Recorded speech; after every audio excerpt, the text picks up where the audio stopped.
noted, my name is Paul Barbagallo. I'm a technology editor at Bloomberg BNA. I'm delighted to be with you today to talk about this very exciting topic, smart cities.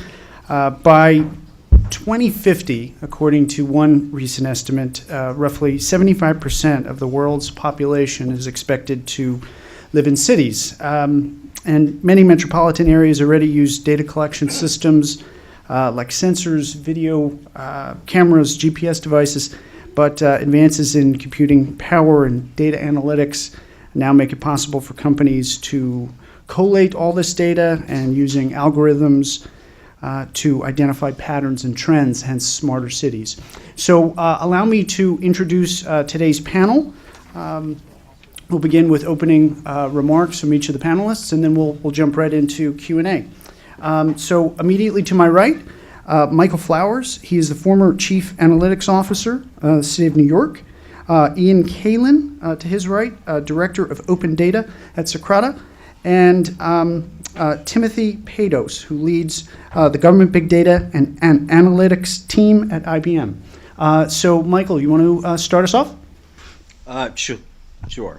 I apologize. I've been recently unemployed and really enjoying it. So that may explain why it is I haven't shaved and I'm wearing jeans instead of dressed up like my colleagues here. So I, up until December 31st at midnight, was the city's New York City's first chief analytics officer. What that meant really was it was a skunk. It started out as a skunk works to get our arms around what we knew and then doing something with it. And then, surprisingly to me, to be more than anyone else, frankly, it turned into something that we routinized, automated, and became embedded within the way the city does business. And, in terms of whether or not it constitutes smart cities or not, I don't get wrapped around the axle about the nomenclature. The question for me was, what are we doing with that information and how are we doing that?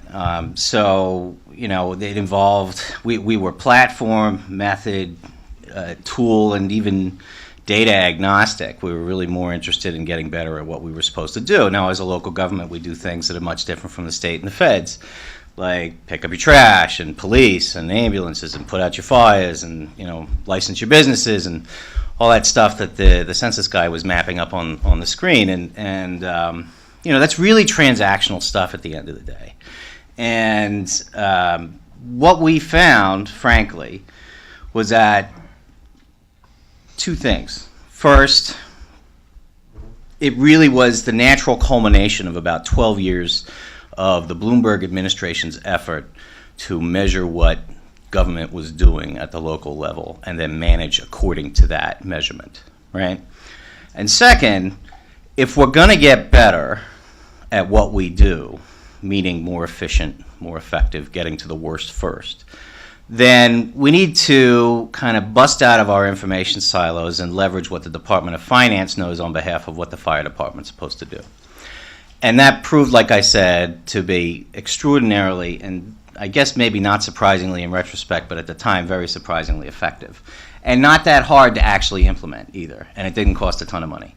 So from that perspective, that's sort of how I define smarter cities or smart cities or generating actionable insight at the local government level. Okay.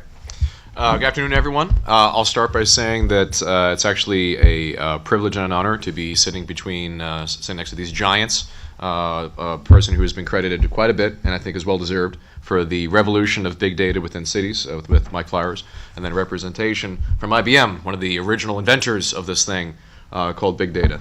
I'm the director of open data with a company you've probably never heard of called Socrata. We are, many of you know from the look of the smiles on your faces, we are the leading provider of open data solutions in the US and increasingly throughout the world. The fun part about sitting between a recently unemployed public servant and IBM is that I also have the privilege of working with a lot of small businesses, hundreds of businesses in the past couple of years that I've been able to work with, support, identify, fuel with open data. These are the entrepreneurs and innovators. I'm actually seeing a lot of familiar faces here, which is awesome, by the way, to see you all. Folks that are taking this open data as a fuel and transforming this wholesale, dirty, messy stuff into products and services of real value. Just like oil was used and had to be transformed and refined before it could be burned in your cars, data is the new fuel. And at Socrata, we have a unique ability to see exactly how that is happening by helping governments liberate their information resources. So that increasingly, it's not the average person. We had an Aunt Mabel conversation earlier. It's not the average person necessarily, as much as I love data and I'm a data geek.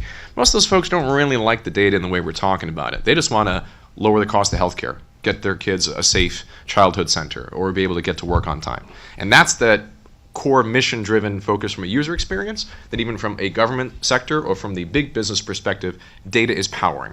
And so I'll close off here, but to say with just a few highlights and stories of actual people that are doing this. So recently there was just a great Wall Street Journal article about how open data is leading to entrepreneurs at the civic level. The city is a great experiment in the elected leaders and officials that are holding this data much closer to that consumer, much closer to that citizen customer. And so the future of the smart city is where these governments increasingly work with local businesses to realize that they cannot accomplish all the goals by themselves. They have to work with the businesses that are also probably going to make money if they can lower the cost of healthcare or improve education systems or fight climate change. And so it's that's the innovation, that's the potential. Those cities that do that best will excel and actually accomplish their government goals, because the role of government is to help people achieve their highest potential. Some people need a lot of help, some people not so much, but it's still a services business. That's the good business of government. And so those services cannot operate only within those government walls. They have to involve the business community that are actually creating jobs, also a good thing, in those local cities. And as I mentioned, some names to think about.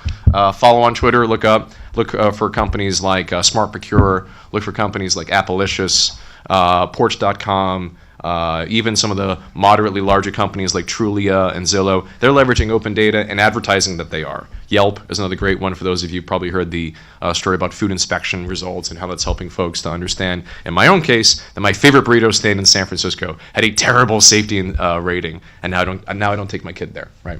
So this is the city in action. This is a city as a laboratory, and those cities that do it best will be the smartest cities supporting their citizens. Okay. First off, it's not Timothy, it's Tim. Only mom calls me Timothy, and only when I've done something really, really bad. But I want to pick up on Ian said. I'm a data geek as well, and I have to tell you, I love my job. And the reason I love my job is that, the information management and analytics space has recently gone from the domain of the back office kind of DBA power user, the people you lock in the back of the room working up on columns and rows and databases and that sort of thing. And now it's really come to the forefront. It's top of mind for our agency's most senior line of business leaders. All of a sudden, it's cool to be a data geek. I love my job because I get to work with, so I run our worldwide government big data and analytics business. I get to work with agencies worldwide, New York included, at all levels of government, help them harness the value of their information assets to achieve mission objectives. So we're going to go through a lot of things today, but let me just lay out 4 themes about how I sort of look at the big data and analytics world, the smarter analytics world for governments. First off, this is very much a business conversation. This is not a technical conversation. Government leaders are telling us that they're stuck between a rock and a hard place. Intensifying mission and business challenges on the other, coupled with an explosion of data, and outdated information management analytics systems on the other hand that simply limit their ability to respond. So they know they need to transform. They've hit this tipping point where they know they need to transform the way they manage information. Second theme, the good news is agency leaders like Michael, they get this, they understand it, they embrace it, they're making investments, and we now know what good looks like. If you went back to 2009, 2010, when IBM really started getting serious thinking about this business, we've been in the data business, of course, for like 30 years, 40 years, but when we really started getting serious about investing in the business value of information, we had a handful of kind of marquee client cases from which we extrapolated, hey, here's what we think good is going to look like in 2013.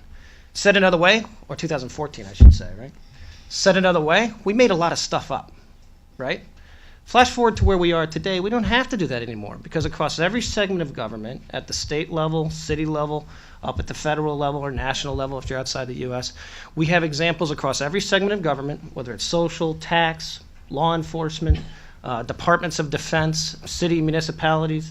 We have examples of what steps people have taken, what their particular business challenges were, the steps they took, and the result. So theme 3, what have we learned? What I've learned is that smarter analytics and smart cities is going to be absolutely transformational. Big data is absolutely transformational. I view big data along the lines of e-business from the late 90s, early 2000s. What do I mean by that? If you think back to then, it was all .com this, .com that, are you an e-business? Have you come up with an e-business strategy, right? It was all anyone wanted to talk about. But when we got to 2003, 2004, the .com bubble busted. Did anyone talk about e-business? No. It became this like quaint, cliche term. No one wanted to talk about e-business. Yet, any effective agency, any effective organization in 2005 was operating under the very principles of e-business. We didn't talk about it anymore. It was a quaint term. It just became the fabric of what we do. And that's exactly what you're going to see in the area of smarter cities and big data. We're not going to talk about big data and analytics 4 or 5 years from now. It's just going to become the fabric of what we do.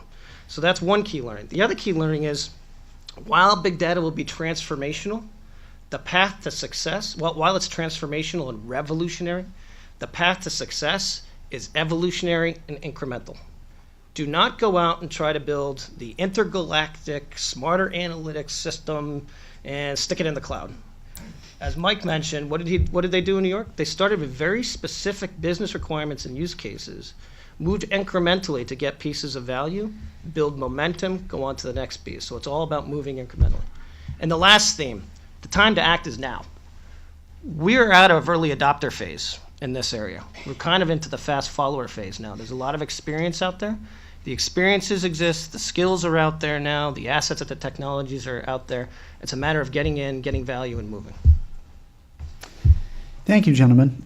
So to start off our discussion, we know big data can transform smart cities into smarter cities, cities into smart cities. If I'm a local leader, how do I get started? You're asking me? I mean, I think there have to be certain conditions precedent, right, to succeed. And again, my experience is restricted to New York City as during the administration of Michael Bloomberg. There's a lot embedded in that, right? So, but to get started, you need executive support, strong executive support, because you're taking an asymmetrical approach to problem solving, and bureaucracies and asymmetry don't really like each other. So, absent that executive support, then you're really just going to never get anywhere. You don't want to spend a dump truck full of money early on. You want to prove out that it makes sense to even start down that road, which means you got to start with a problem instead of being a solution in search of a problem, right? Now the city's got tons of problems. It's just that people come in and don't really understand those problems and say, here, let me give you a Twitter thing that'll help you solve this thing. It doesn't work like that, you know? So it's more like I've got X amount of personnel to pick up this much stuff, right? How do I do that effectively? That's a real problem. So your information widget should fit within that and help you deliver that, right? And then finally, I think you have to be extremely nimble. Meaning that the very thing that is probably going to be a big obstacle for you, that asymmetry versus the bureaucracy, is also your biggest asset. Because that bureaucracy, they're battleships. They move like very slowly. You can zip all over the place really quickly. And I think if you give people that freedom to do that mandate and that freedom to do that, then I think you're going to succeed. Because the Legos are there. Everybody's got a 911 system, right? I don't care who you are. Everybody, you may not have a 311 system, but people have an avenue to complain. Everybody's got restaurants and businesses. Everybody's got a water system. They've got utilities. They've got, just pick whatever it is you did between the time that you got up this morning and came here, and think about how you interacted with your locality, right? Everybody's got information streams that touch that. Where the one caveat, so that's why I think it's all doable. I think anybody can do this, especially if I can do this, anybody can do this. And then the other thing that it's a caveat to that is and this is, I think, what's really going to hold a lot of people back, because I'm not sure the state of the landscape out there. But if they say, okay, we want to do analytics, and the first thing they do is lead you to a room full of boxes, then you got bigger problems than analytics can cure, right? So you need to get into a position where you're actually generating ones and zeros about what you're doing as a city or as a local government before you can even go down this road. And there are plenty of places that still do that. There are still some little corners in New York City where that's true too. Ian, do you want? Yeah, I completely agree. I think it's kind of a loaded question. If a mayor is asking him or herself the question, how do I use data? That's already the hardest part, is getting those senior elected officials or the CIOs to actually care about data-driven decision making. And so that, I think, is almost a cultural piece. And I'll give one caution, just very briefly. Socrata ends up helping a lot of cities, most of the major cities in the U.S. actually, with their open data programs. And a lot of times, even recently, we're getting a lot of questions on policy. I want to have a new law, a new executive order, and a new regulation. And those are awesome and great, and we're happy to help them. And frankly, a lot of New York City, New York State's got them, and they're doing great with it. But you don't need a policy. You don't need a piece of legislation to make a data-driven decision-making part of the way you administer your city. Because even if you did have a great policy, but no leadership to enforce it, it's going to fail. It's going to fail. You need to have the people that care, and you need to have those decision-makers say, show me the data. And if you can, and that's how it happens. It starts trickling down, because then people start asking questions. Why is it so hard to get this from the tax department and the assessor's department? And that's how you get started with, show me the data to support our policy decisions, our actions.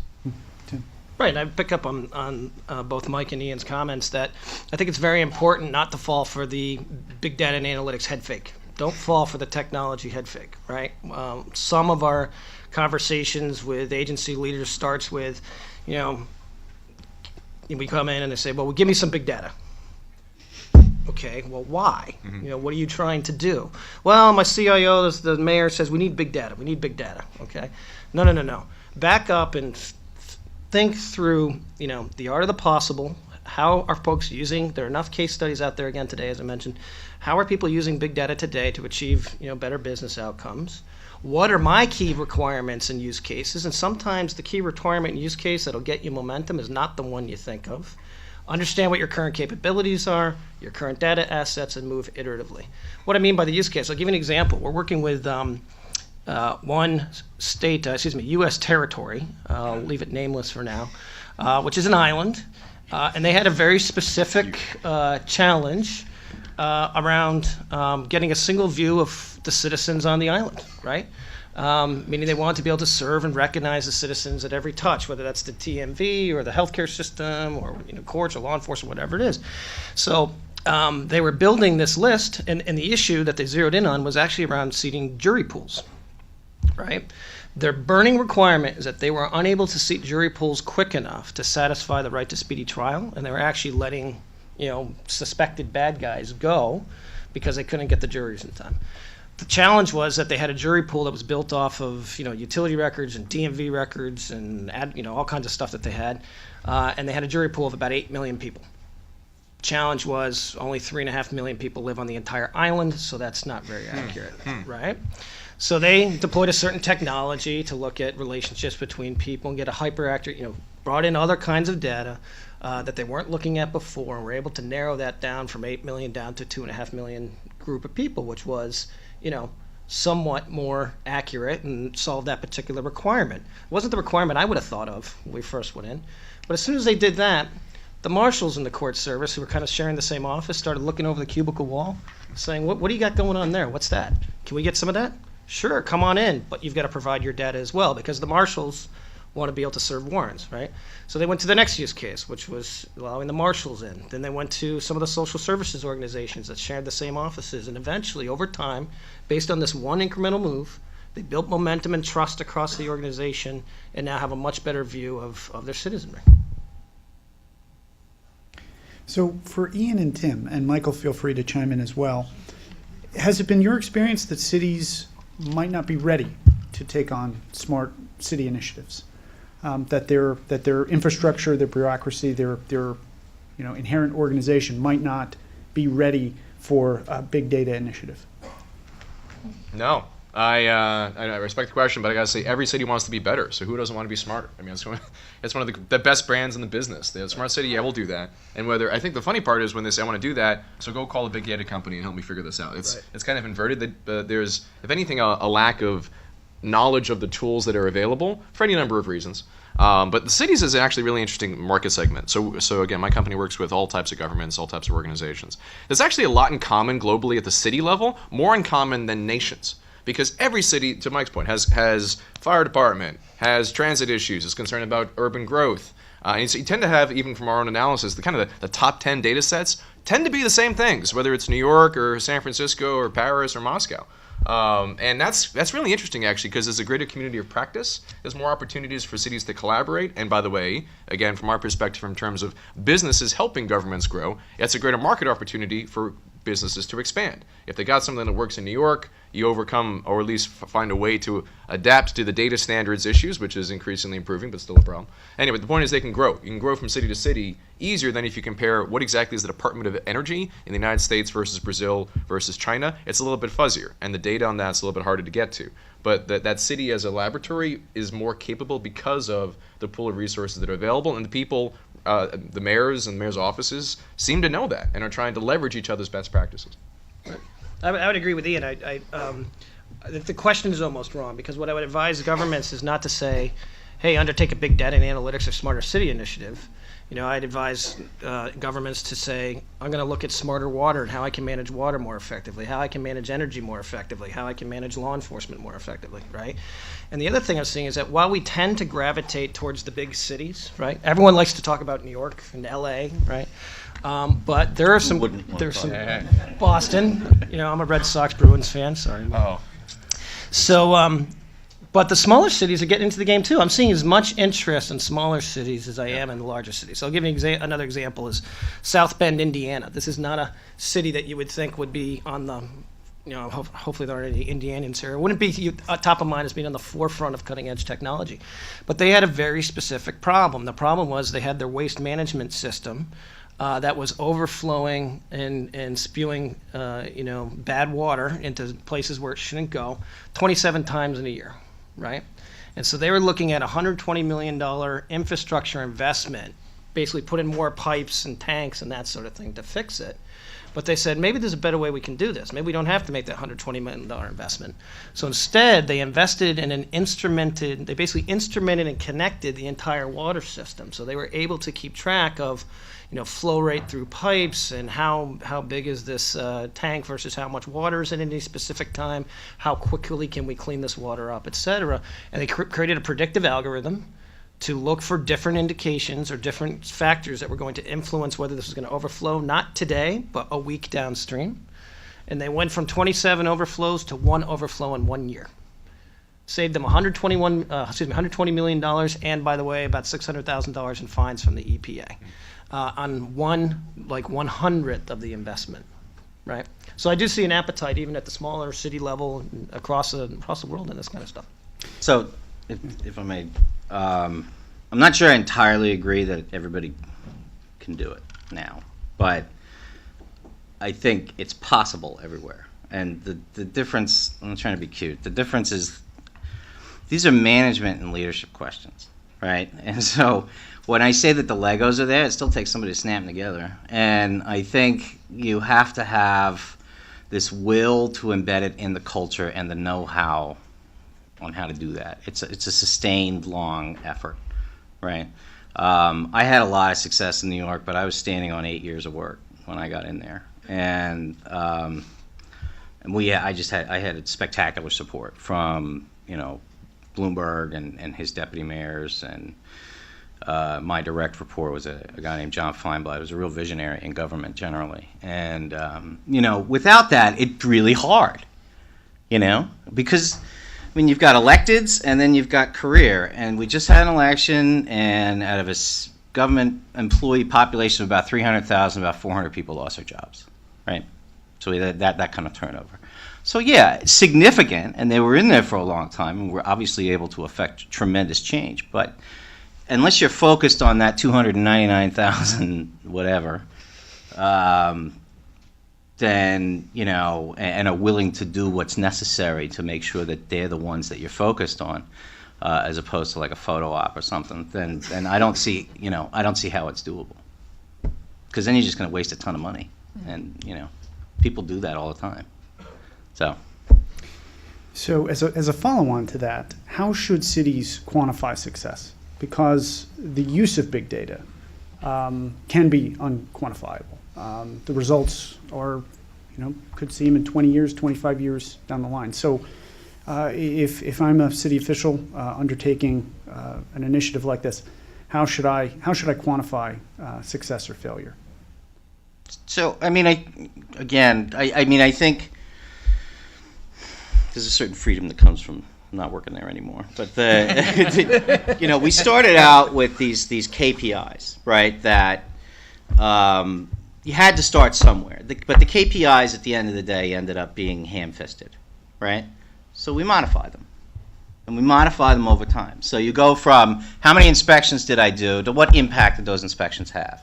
That's good stuff.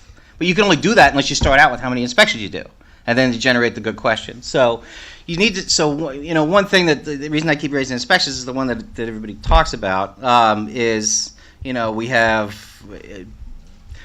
The reason you do an inspection is to make sure that there's compliance with a regulatory code, and in the circumstance I'm referring to is a safety code. And, every day you can assume, if the code knows what it's doing, then, that they're not compliant with the code is an unsafe day. We were never measuring things in terms of time or safety days, right? What we were measuring was in terms of how many inspections we did, with the assumption being that upon doing the inspection, we improve safety. And I think the beauty of this approach, the thing I love the most about it, is that you can call bullshit on that, and then you can start really getting real about what it is the government's supposed to be doing in terms of delivering its services. And the other thing that I think we need to bear in mind when we measure success, right, is that the fascinating thing that I found, and the thing that I loved most about the intellectual exercise anyway of the job was just how complex the urban environment was. And it's a beautiful organism in many ways, including the rats in the subway. And, I think government, for government to be effective, it needs to embrace that and understand all of it, right, at the same time, and then act on that, as opposed to kind of shoehorn the city into about 9 or 10 buckets, right? And then say, we're going to do this, and then assume everything works, right? But then the other thing embedded in this is that, cities actually do a pretty good job for the most part. Like New York City, I think, is exceptionally well run. I'm obviously biased. But, we have 400 murders in a city of 8.5 million. I mean, Teddy Roosevelt didn't do better than that. We have 2,200 fires a year. 80 people die in those fires out of 8.5 million people. That's really good, right? So, when you're going in there to improve how the city does, I think if you go in and say, oh my God, we're a disaster, it's not true at all. We just want to get more cost effective about how we do that because we don't want to raise your taxes. So it's my post-government spiel. Ian, did you want to add? Yeah, I'll do briefly. So where we see cities define success with big data, open data, and my data, and I want to put those in overlapping categories. In the beginning, it's usually about efficiencies. It's good old-fashioned. I spend so much damn time trying to find the data. Now I can find it quicker. Now you can get stuff done better. That's we'll call the early stage in all of the cities that are using data programs. It evolves. It evolves over time, and even to the some people just don't want to take a picture and go home. Sometimes transparency is the objective of the elected official. So sometimes even that. Announce a program and take a picture, that's the definition of success. I don't personally think that's a good one, but that's their business. That's how they want to define their own metric. I would say the best metric is when the data helps the government achieve its core function. Data is not this external thing that you come up with number of data sets or number of megabytes. That's, I think, a misdirected measure. It's an easy one, but it's misdirected. It should be, how well are we actually performing our work? Am I helping folks live vibrant, productive, and safe lives? Which admittedly is hard, but that's the business of government. If you can't do that even without data, then you're probably not a very good elected official or public servant. And so from that perspective, you got to understand, what are we trying to do? And frankly, that may change. We got a bunch of State of the Union, State of the States, State of the Cities coming up in January, happens every year. If I'm actually, I can speak from reference to San Francisco. Last year, my mayor said that housing was the #1 priority. Okay, so there's a bunch of housing initiatives, housing offices that touched housing in some ways, had to get coordinated. Lo and behold, over the course of the year, housing data was used more effectively in San Francisco, and they have a number of ways in which they've been able to measure that in terms of reduced safety incidents, more people being able to find homes, new construction, a reduction in homelessness. All these things were the outcome measures, results measures of that #1 priority, but it was data driven. And that, I think, is the best ecosystem when you involve it as part of a core asset that lets the government performance work. Right, and I'd like to tie two thoughts together here. So, Michael made the point that how important leadership is in terms of driving success, and that goes hand in hand, in my point of view, with the metrics idea of how you ascertain and measure the true value, right? Look, guys, the technology, as you're all probably aware, is infinitely capable. There's really not a use case or requirement out there that we can't meet with some sort of technical capability, right?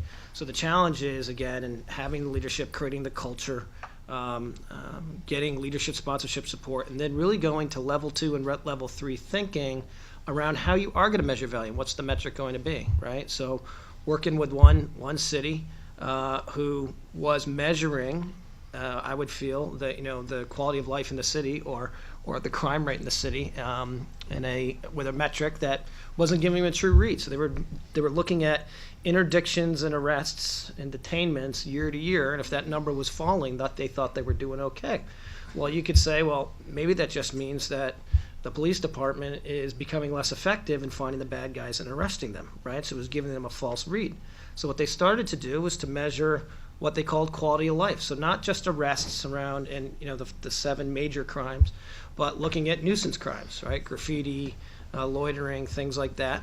Also looking at home values, looking at graduation rates, things like that, to get a better indication of the quality of life in the city and how people also beginning to look at social media. How are people, what are people saying on Twitter and what are they saying on social media about, how they feel about walking downtown, on a Saturday night to go to dinner.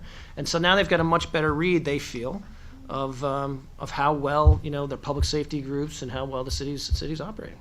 Can I ask you off of what Tim said real quick? So I think a big piece of that success that we're missing, actually, we haven't mentioned yet, is the customer. The business doesn't forget the customer. Government shouldn't forget the resident.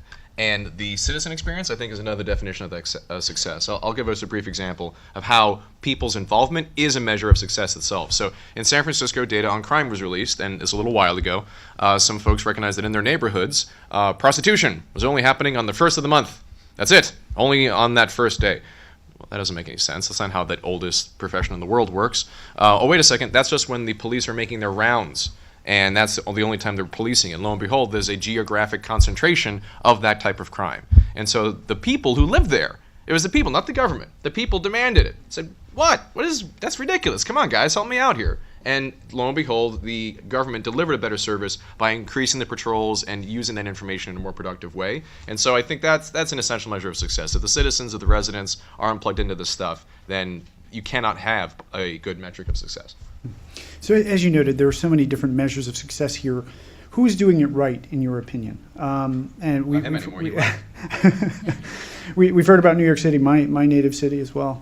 But in your opinion, are there some really good concrete examples out there to share of cities really doing this right and really providing core essential services to their citizens? I mean, I'll give you a couple.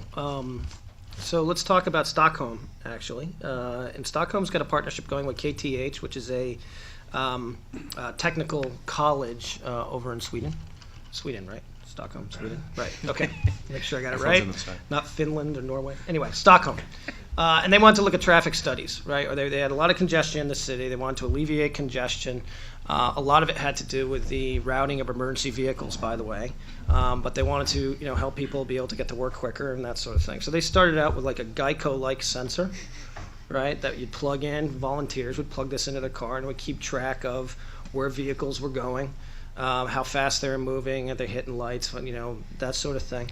And put some algorithms against it to make recommendations on better routing if you're trying to get to work, how to avoid traffic jams and that sort of thing. And so they saw dramatic, and halfway through it, by the way, that someone came out with a cell phone and iPhone app So the user base of this, you didn't have to have the little Geico thing. It was anyone who had an iPhone and wanted to participate, could have their iPhone app. And the quid pro quo is I'll give up information about, my driving habits, but I'm going to get on my iPhone, direction on where to go. So that was phase one. Again, that was sort of the burning use case, to Ian's point about involving the public and actually delivering value. Phase two was using that information to do better emergency vehicle routing, right? So think of think of a city like New York, right? There's a wreck on the FDR. The buildup of traffic around that wreck, the emergency vehicles have to get to that wreck very quickly. The buildup of the traffic jam around that wreck is very dynamic, happens very quickly, right? So can you measure that in real time and to give better advice to the emergency services vehicles, the FD, the PD, and EMS, to get them there more quickly? The third thing that they're doing now, and I think it's kind of interesting, is they're actually using it in unexpected ways now around Department of Public Works about road maintenance, right? So think about how road maintenance used to work, or does work typically. You have road crews that kind of go out and sort of patrol, right? Think that costs a lot of money because you got guys on the road or people on the road, and you have trucks you have to put on the road and that sort of thing. And they see a pothole and they would call in, okay, we're going to fill that pothole. Well, with the iPhone app, this has an accelerometer in it.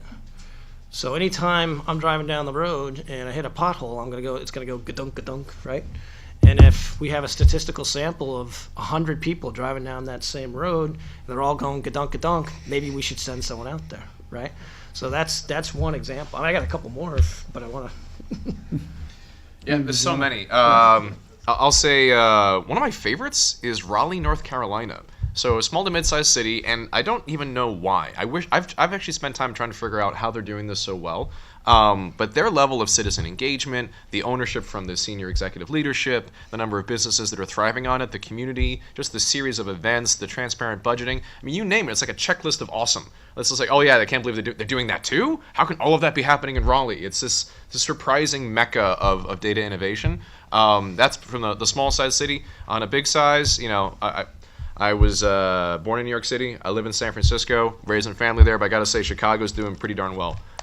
Their public-private partnerships with the Smart Chicago Collaborative, what Brett Goldstein was able to pioneer from a data analytics perspective, the involvement with universities, and again, how many businesses are actually helping cities accomplish their goals. Chicago's really off the charts. I would echo that Chicago notation, especially about Brett, by the way, who's a personal friend of mine, and I think the way they're approaching things is pretty smart. So I think the question is how sustained it will stay,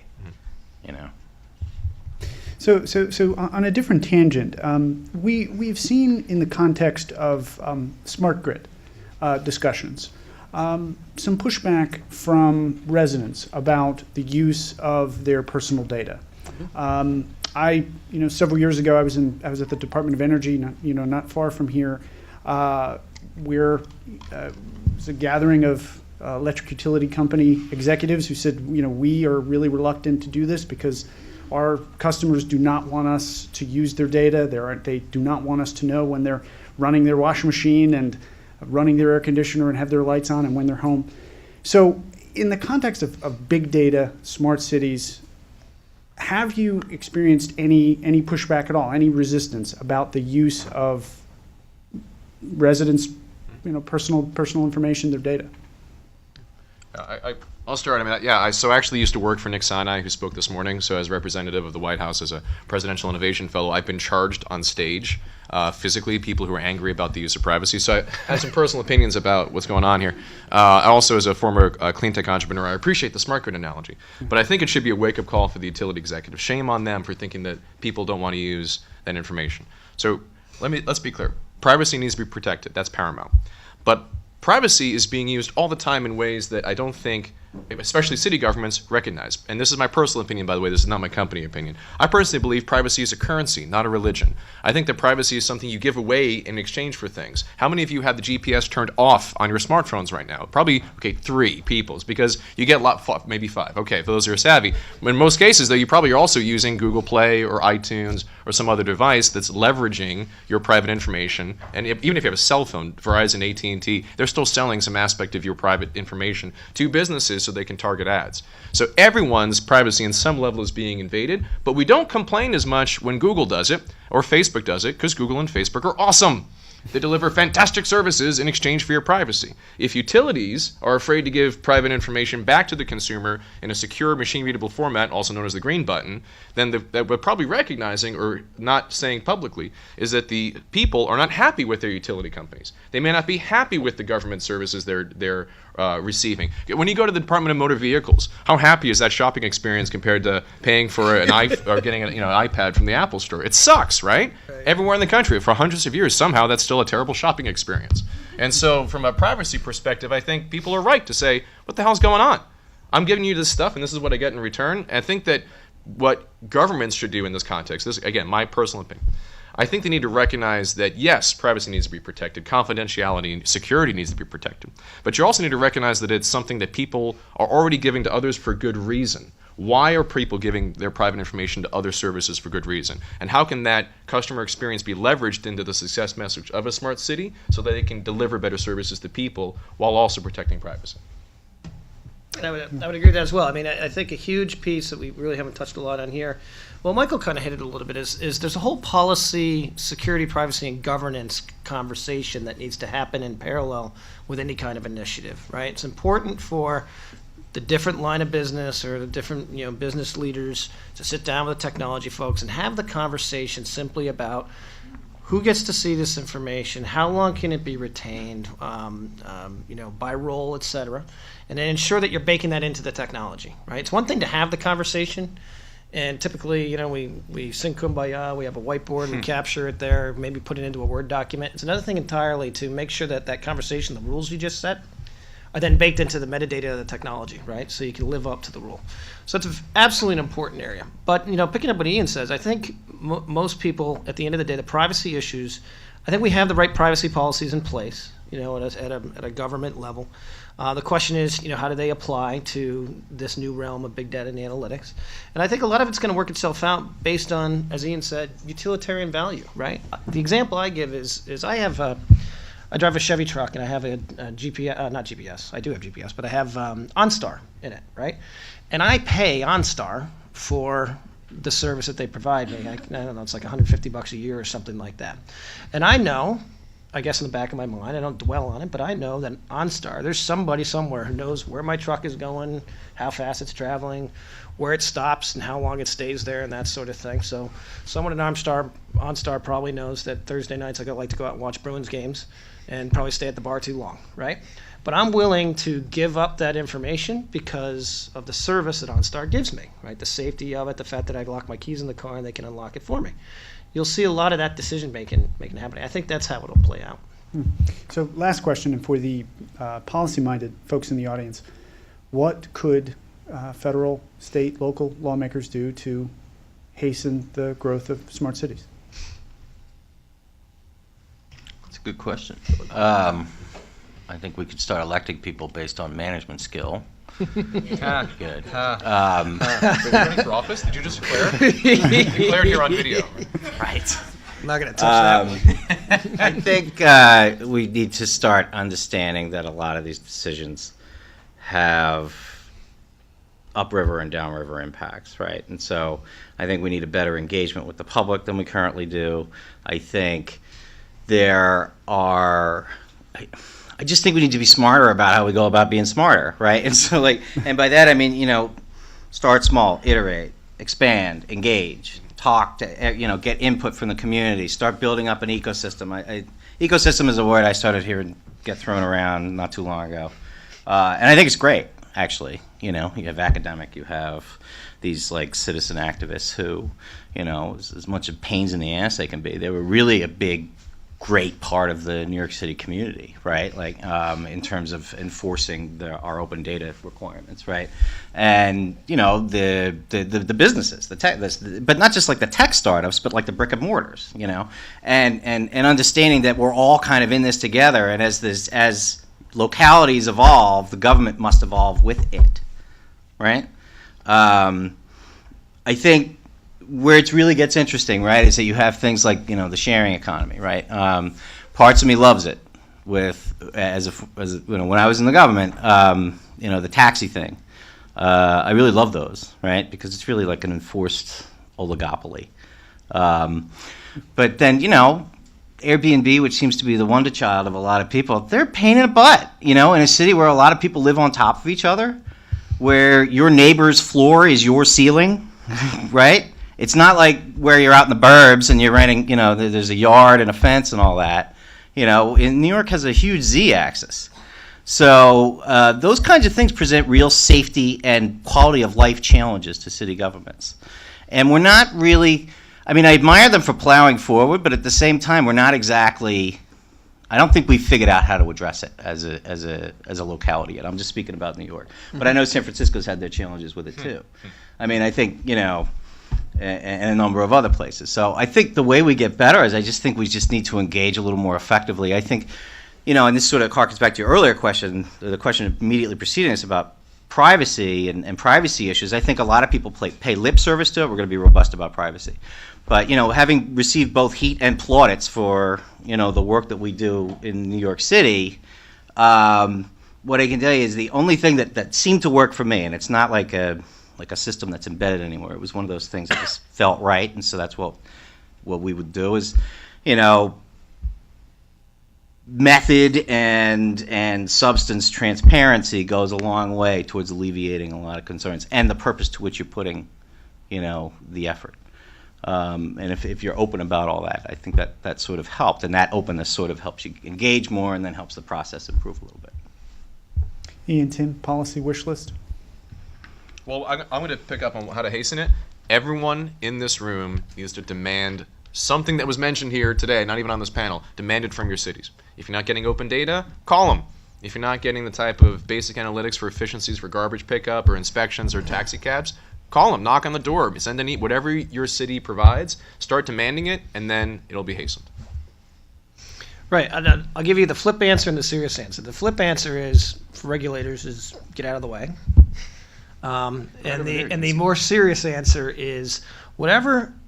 Again, going back to the internet example, big data analytics, smarter cities is a lot like the internet in the late 90s, right?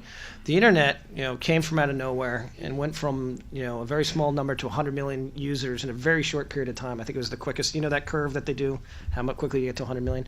And then it began to be exploited to deliver business value in a very compressed amount of time, and that was because it was open and independent, and it fostered the entrepreneurial spirit and the innovation of the citizenry, right?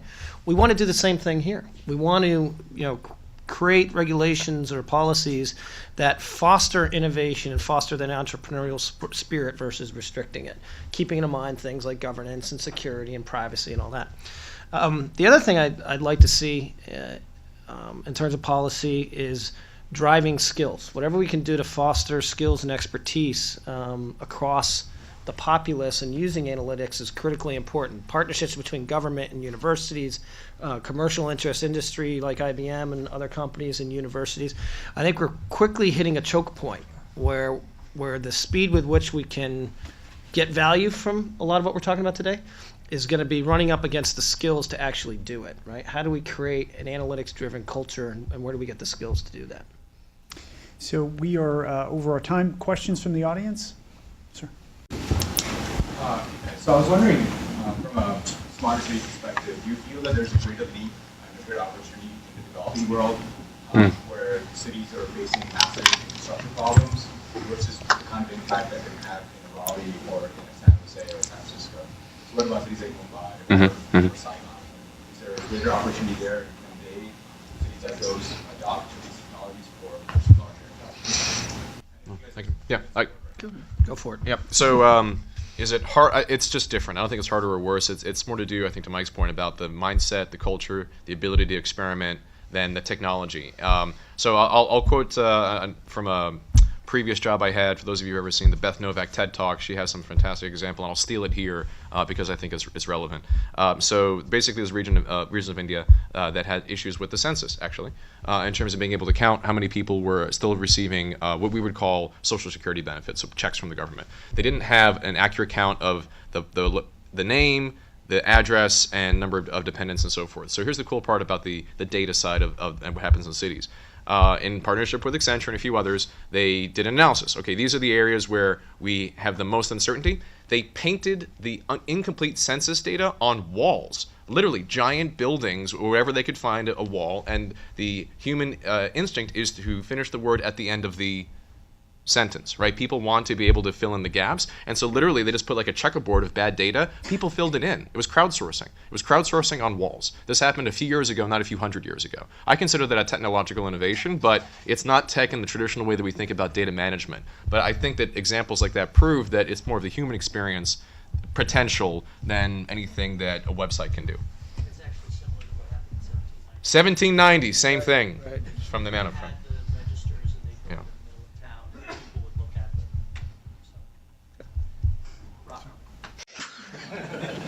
them. You asked the question about accelerating this process. I'm interested in how you can accelerate the integration of entrepreneurs and business thinkers into the problem solving. I mean, I know you're gonna have your IBMs, but they're gonna be smaller folks who are willing to take smaller bites. Right. And I was wondering what that process looks like, how you pull them in. So I actually, that's a good question, right? Because, we keep talking about our tech startup, Silicon Alley in New York City. Well, maybe we should start using them, right? So one of the things we put out on our way literally out the door, I think we released it right around Christmas, was this business map or business atlas that was a mashup of census data, which we love, and we love you back. And mashup of census data, permitting and licensing data from the city, tax revenue deltas by neighborhood and block, and but there was something missing because it was designed to help brick and mortars, right? We wanted to help the guy opening the pizza place or the woman who wanted to open a nail salon, right? As opposed to helping, Lower Manhattan. So which we obviously want to help, but you know what I'm saying. So what we were the idea being, we want insight for an entrepreneur who's trying to open a business. Where should I open this place? Or where should I expand? Where am I going to have some success? Well, there's this many young people here, et cetera, et cetera, et cetera, which speaks to why we had the census data, et cetera. But there was a missing element, and that missing element was foot traffic, which really matters if you're a small business person opening a brick and mortar where people are going to come in, right? So we rooted around, and there was this company called PlaceMeter, and for what it's worth, I have no connection with them other than the fact that we used them.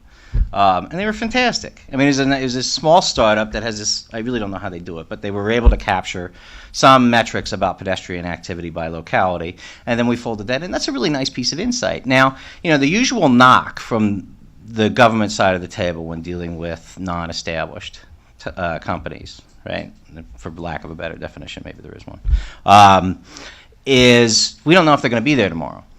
And if we're going to rely on you to provide services that we're going to get high heat for if we don't provide them, then we want to know you're there.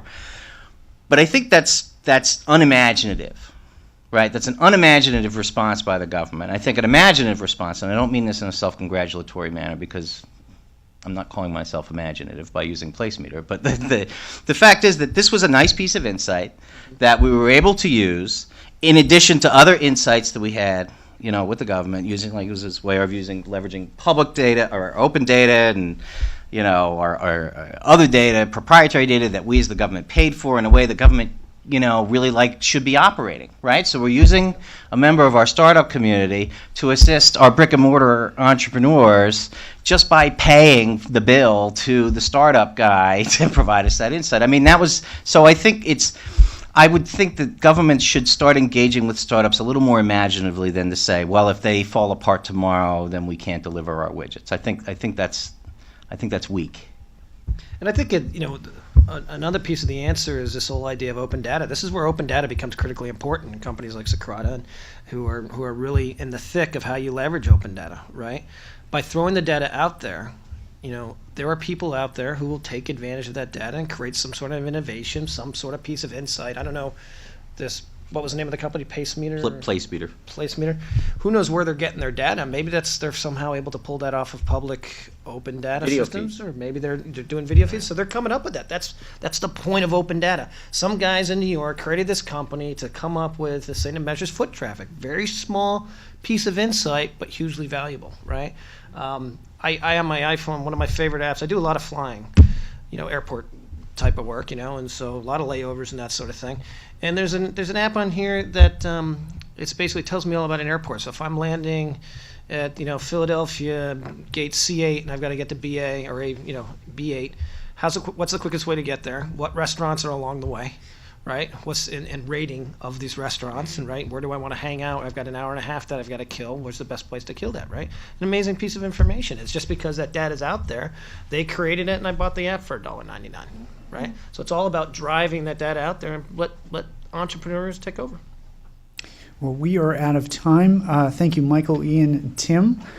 Please join me in thanking our panelists.